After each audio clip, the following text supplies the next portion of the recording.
Deux Rois, chapitre 10. Il y avait dans Samarie 70 fils d'Akab. Jéhu écrivit des lettres qu'il envoya à Samarie aux chefs de Jizréel, aux anciens et aux gouverneurs des enfants d'Akab. Il y était dit: Maintenant, quand cette lettre vous sera parvenue, puisque vous avez avec vous les fils de votre maître, avec vous les chars et les chevaux, une ville forte et les armes, voyez lequel des fils de votre maître est le meilleur et convient le mieux, mettez-le sur le trône de son père, et combattez pour la maison de votre maître. Ils eurent une très grande peur, et ils dirent: Voici, 2 rois n'ont pu lui résister, comment résisterions-nous? Et le chef de la maison, le chef de la ville, les anciens et les gouverneurs des enfants envoyèrent dire à Jéhu: Nous sommes tes serviteurs, et nous ferons tout ce que tu nous diras. Nous n'établirons personne roi, fais ce qui te semble bon. Jéhu leur écrivit une seconde lettre où il était dit: Si vous êtes à moi et si vous obéissez à ma voix, prenez les têtes de ces hommes, fils de votre maître, et venez auprès de moi demain à 7 heures à Jizréel. Or les 70 fils du roi étaient chez les grands de la ville qui les élevaient. Quand la lettre leur fut parvenue, ils prirent les fils du roi, et ils égorgèrent ces 70 hommes. Puis ils mirent leurs têtes dans des corbeilles, et les envoyèrent à Jéhu, à Jizréel. Le messager vint l'en informer, en disant: Ils ont apporté les têtes des fils du roi. Et il dit: Mettez-les en 2 tas à l'entrée de la porte jusqu'au matin. Le matin, il sortit. Et se présentant à tout le peuple, il dit: Vous êtes justes.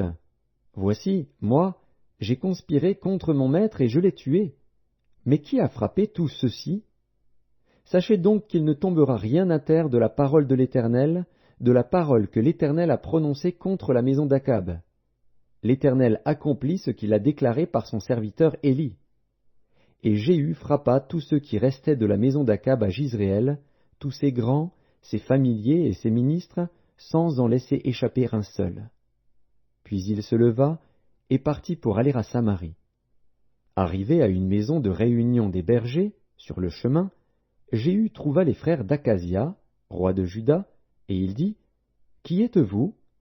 Ils répondirent: Nous sommes les frères d'Akazia, et nous descendons pour saluer les fils du roi et les fils de la reine. Jéhu dit: Saisissez-les vivants.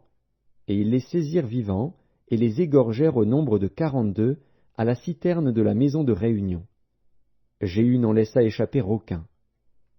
Étant parti de là, il rencontra Jonadab, fils de Rékab, qui venait au-devant de lui. Il le salua et lui dit: Ton cœur est-il sincère, comme mon cœur l'est envers le tien? Et Jonadab répondit: Il l'est. S'il l'est, répliqua Jéhu, donne-moi ta main. Jonadab lui donna la main. Et Jéhu le fit monter auprès de lui dans son char, et dit: Viens avec moi, et tu verras mon zèle pour l'Éternel.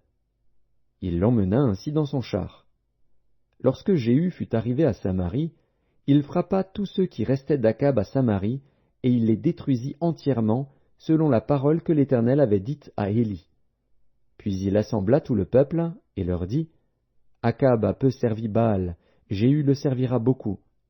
Maintenant convoquez auprès de moi tous les prophètes de Baal, tous ses serviteurs et tous ses prêtres, sans qu'il en manque un seul, car je veux offrir un grand sacrifice à Baal. Quiconque manquera ne vivra pas. Jéhu agissait avec ruse pour faire périr les serviteurs de Baal. Il dit: Publiez une fête en l'honneur de Baal. Et ils la publièrent. Il envoya des messagers dans tout Israël, et tous les serviteurs de Baal arrivèrent, il n'y en eut pas un qui ne vînt. Ils entrèrent dans la maison de Baal, et la maison de Baal fut remplie d'un bout à l'autre. Jéhu dit à celui qui avait la garde du vestiaire: Sors des vêtements pour tous les serviteurs de Baal. Et cet homme sortit des vêtements pour eux. Alors Jéhu vint à la maison de Baal avec Jonadab, fils de Rékab, et il dit aux serviteurs de Baal: Cherchez et regardez, afin qu'il n'y ait pas ici des serviteurs de l'Éternel, mais qu'il y ait seulement des serviteurs de Baal. Et ils entrèrent pour offrir des sacrifices et des holocaustes. Jéhu avait placé dehors 80 hommes, en leur disant: Celui qui laissera échapper quelqu'un des hommes que je remets entre vos mains, sa vie répondra de la sienne. Lorsqu'on eut achevé d'offrir les holocaustes, Jéhu dit aux coureurs et aux officiers, « Entrez, frappez-les, que pas un ne sorte. » Et ils les frappèrent du tranchant de l'épée. Les coureurs et les officiers les jetèrent là, et ils allèrent jusqu'à la ville de la maison de Baal. Ils tirèrent dehors les statues de la maison de Baal, et les brûlèrent. Ils renversèrent la statue de Baal, ils renversèrent aussi la maison de Baal, et ils en firent un cloaque qui a subsisté jusqu'à ce jour. Jéhu extermina Baal du milieu d'Israël. Mais il ne se détourna point des péchés de Jéroboam, fils de Nebat, qui avait fait pécher Israël, il n'abandonna point les veaux d'or qui étaient à Béthel et à Dan. L'Éternel dit à Jéhu, « Parce que tu as bien exécuté ce qui était droit à mes yeux, et que tu as fait à la maison d'Akab tout ce qui était conforme à ma volonté, tes fils jusqu'à la 4e génération seront assis sur le trône d'Israël. » Toutefois Jéhu ne prit point garde à marcher de tout son cœur dans la loi de l'Éternel, le Dieu d'Israël. Il ne se détourna point des péchés que Jéroboam avait fait commettre à Israël. Dans ce temps-là, l'Éternel commença à entamer le territoire d'Israël, et Hazaël les bâtit sur toute la frontière d'Israël. Depuis le Jourdain, vers le soleil levant, il bâtit tout le pays de Galaad, les Gadites, les Rubénites et les Manassites, depuis Aroër sur le torrent de l'Arnon jusqu'à Galaad et à Basan. Le reste des actions de Jéhu, tout ce qu'il a fait, et tous ses exploits, cela n'est-il pas écrit dans le livre des chroniques et des rois d'Israël? Jéhu se coucha avec ses pères, et on l'enterra à Samarie. Et Joachaz, son fils, régna à sa place. Jéhu avait régné 28 ans sur Israël à Samarie.